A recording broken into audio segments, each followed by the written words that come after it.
Samo ispričam. Lebrecht Gašpar. Bio sam pod drugim imenom prvu nagradu 2013. pod imenom Šivoj Mirković za roman Obala. I evo me ponovo u konkurenciji i ovog puta sam bio prilično iznenađen time što sam uopšte ušao u izbor, a onda što sam i dobio nagradu jer jednostavno nisam bio siguran kakav je kvalitet ove moje knjige i prevodivih ručnih sinonima. Međutim, kada sam pročitao ocenu žirija,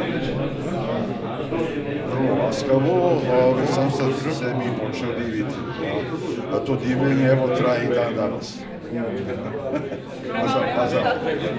Nije, skromnost je vrlina, niko nemaju drugi. Šalim se.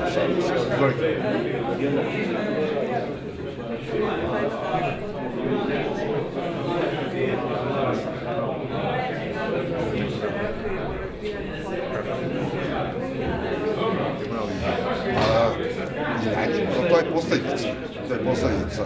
Uzrok je rat. Uzrok je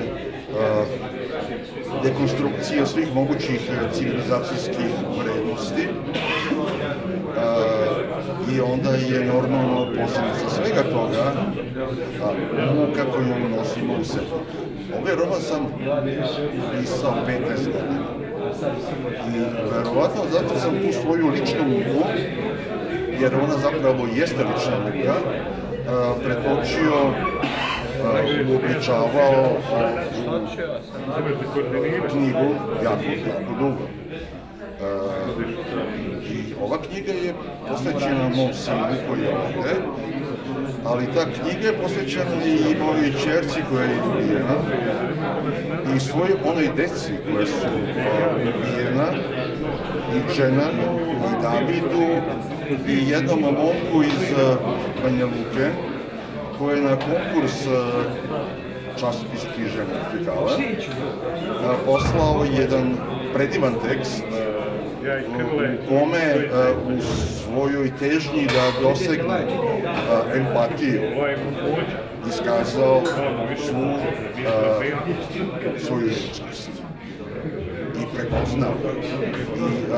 I prilike njime je ovo sve upravo posvećeno, a ja imam taj problem što se bavim temama koje nisu interesantne široj čitalačkoj publici, mada i dalje istrajavam u istraživanju tih naših muka, jer definitivno mi i dan danas živimo u ratnim uslovima, u ratu niskog intenziteta i te naše muke će se produžiti i danas, i sutra, i preko sutra, i ne znam gde je kraj.